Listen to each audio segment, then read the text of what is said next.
నా పేరు Srikanth. First time మీరు మన ఛానల్ చూస్తుంటే సబ్స్క్రైబ్ చేస్తారని మనస్ఫూర్తిగా మాట్లాడుతున్నా.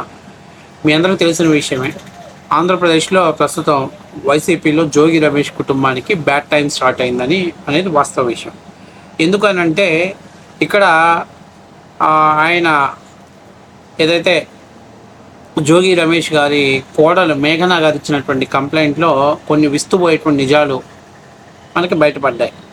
అందులో ఏంటి అనేది ఒకటి, సోషల్ మీడియాలో ప్రధానంగా ఇప్పుడు పెద్ద ఎత్తున ట్రోల్ అవుతున్నటువంటి విషయం ఏంటంటే జోగి రమేష్ కుమారుడు జోగి రాజుకి తను అంటే సంసార జీవితానికి పనికిరాడని, తను నాతోటి ఎప్పుడూ కూడా సంసార జీవితాన్ని అంటే దాంపత్య జీవితాన్ని కొనసాగించలేదని, అతను రూమ్లోకి వెళ్తే ఎప్పుడు సెల్ చూసుకుంటూ ఉంటాడు తప్ప నుంచి నాతోటి అతను సన్నిహితంగా కానీ ఒక భార్యగా తోటి ఎలా ట్రీట్ చేయాలో కూడా తనకు తెలియదని ఆమె అందులో ఆ విషయాన్ని పొందుపరిచింది. అయితే ఇక్కడ ఈ విషయం మీద, ఎందుకంటే ఆ ఎఫ్ఐఆర్లో ఉన్నటువంటి ఆ మ్యాటర్ అనేది బయటికి రావడంతో ఇప్పుడు పెద్ద ఎత్తున ఆ విషయాన్ని ట్రోల్ చేస్తున్నారు.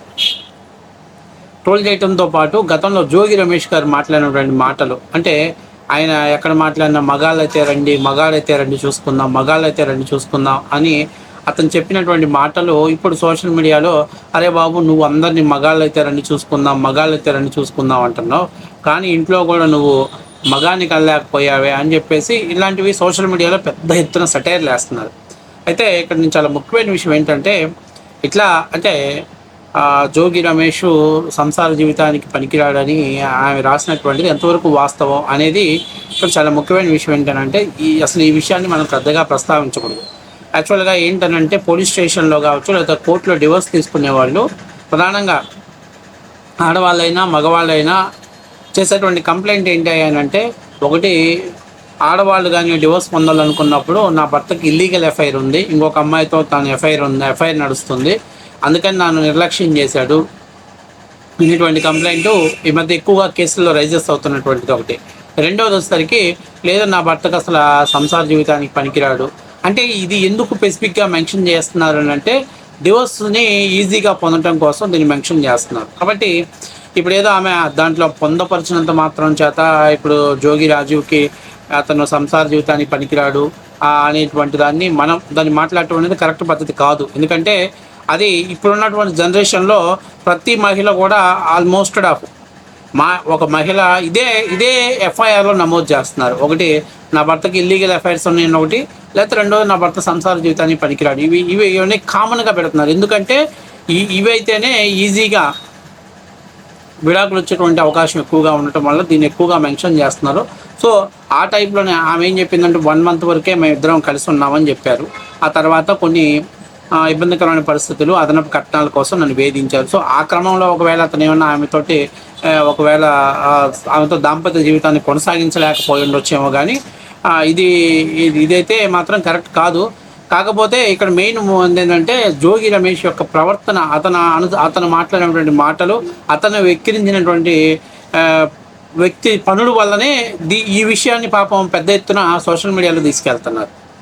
సో జోగి రాజీవ్ మీద ఎవరికి కూడా ఎటువంటి కోపం లేదు, ఎటువంటి లేదు. అతను ఏదో ఒకసారిగా ఒక వీడియో మాట్లాడాడు అంతేగాని మిగతాది పెద్దగా మాట్లాడిన సందర్భాలు లేవు. కాకపోతే ఇక్కడ జోగి రమేష్ చేసినటువంటి మాటలు, అతను మాట్లాడినటువంటి కుల విరుపు మాటలే ఇప్పుడు పెద్ద ఎత్తున ఈ అంశాన్ని సోషల్ మీడియాలో పెద్ద ఎత్తున టార్గెట్ చేసి మాట్లాడుతున్నారు.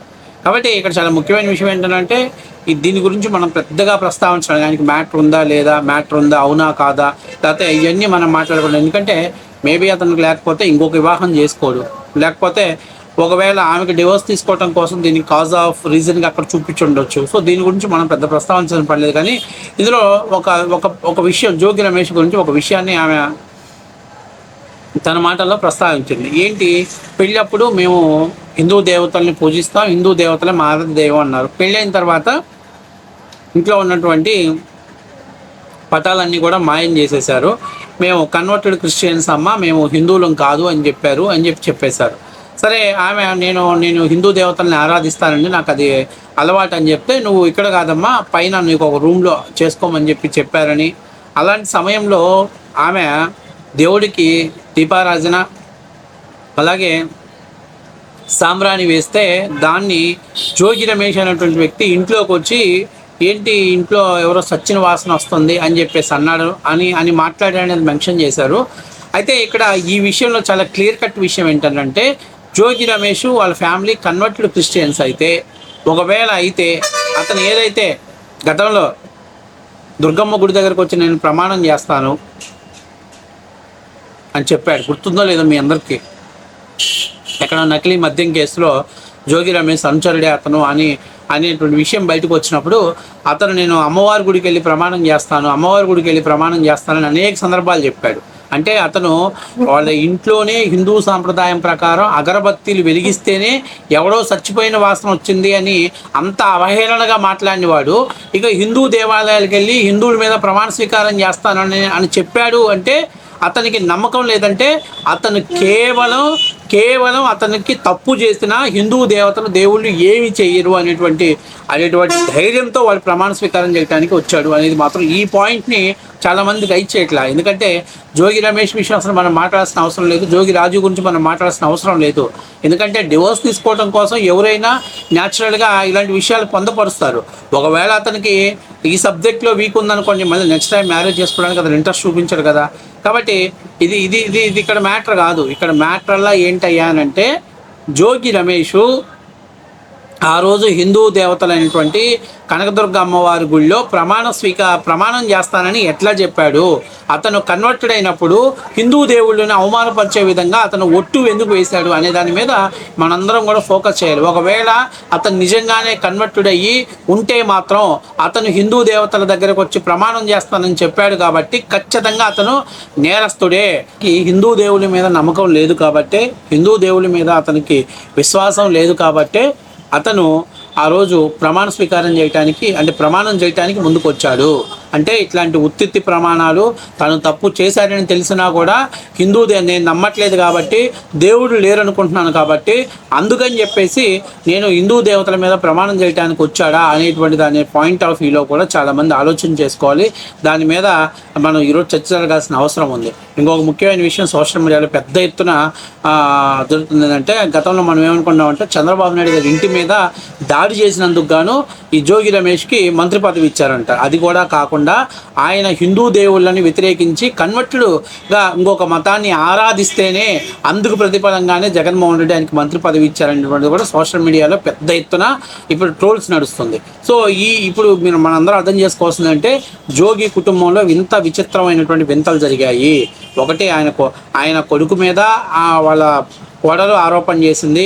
రెండవది ఆయన ఏదైతే జోగి రమేష్ మీద ఆయన హిందూ ధర్మాన్ని పాటించడు, వాటి మీద నమ్మకం లేదు, దేవుళ్ళ మీద నమ్మకం లేదు. మరి నమ్మకం లేనివాడు కనకదుర్గమ్మ గుడి దగ్గర ఆ రోజు నేను ప్రమాణం చేస్తానని ఎందుకు వచ్చాడు?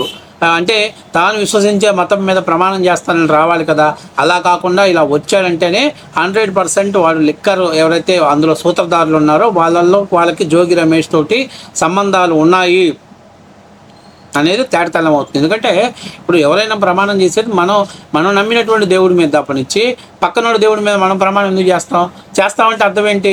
మనకు ఆ దేవుడి మీద నమ్మకం లేదు, ఆ మతం మీద మనకు విశ్వాసం లేదు. విశ్వాసం లేనప్పుడు చేసి పడేస్తాం. అంటే నువ్వు చేసావు, ఏముందిలే దేవుడు తర్వాత చూసుకుంటాడులే అని చెప్పేసి నువ్వు కనకదుర్గమ్మ మీద ఒట్టేసావు కాబట్టే ఖచ్చితంగా అమ్మవారి మీద నువ్వు ఒట్టేసి అబద్ధం ఆడావు కాబట్టే ఇవాళ అమ్మవారి యొక్క పరిణామాలు నీ కుటుంబంలో చోటు చేసుకున్నాయి. Be careful. ఈ వాస్తవ విషయం నేను చెప్తున్నా.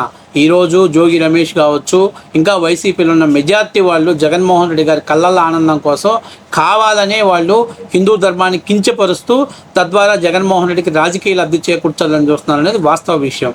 సో ఇప్పుడు ఆంధ్రప్రదేశ్ ప్రజలు కావచ్చు, మరి ఎవరైనా కానీ థింక్ చేయాల్సింది ఏంటంటే, జోగి రమేష్ మతం మార్చుకున్నాడా లేదా? మార్చుకుంటే మాత్రం అతను హిందూ దేవతలను అవమానపరిచే విధంగా ప్రమాణం చేసినందుకు అతని మీద కఠిన చర్యలు తీసుకోవాల్సిన బాధ్యత ఉంది. అంతేకాకుండా ఇక వాళ్ళ భార్యాభర్తల మధ్య వివాదాలు, వాళ్ళు ఏదో ఒక కాంప్రమైజ్ అవుతారు, ఏదో ఒక రకంగా దారికి వస్తారు. సరే, ఆ సెటిల్మెంట్ చేసుకొని డివోర్స్ తీసుకొని ఎవరికి వాళ్ళు పక్కకి వెళ్ళిపోవడం మీద జరిగింది. కానీ ఆ తర్వాత ఆయనకి మ్యాటర్ ఉండి సబ్జెక్ట్ ఉంటే ఇంకో పెళ్లి చేసుకుంటాడు, లేకపోతే లేదు. అది అతని వ్యక్తిగత జీవితం. సో దానివల్ల ఆ రెండు కుటుంబాల మధ్య డిస్టర్బెన్స్ తప్ప నుంచి రాష్ట్రానికి వచ్చిన నష్టమే లేదు. కానీ నకిలీ మద్యం కేసులో జోగి రమేష్ తను కన్వర్టెడ్ అని తెలిసి కూడా, తనకు విశ్వాసం లేదని తెలిసి కూడా దేవుడి దగ్గర ప్రమాణం చేస్తానని ఎలా చెప్పాడనే అంశాన్ని మాత్రమే మనం దాని మీద పరిశీలన చేయాల్సిన బాధ్యత ఉంది.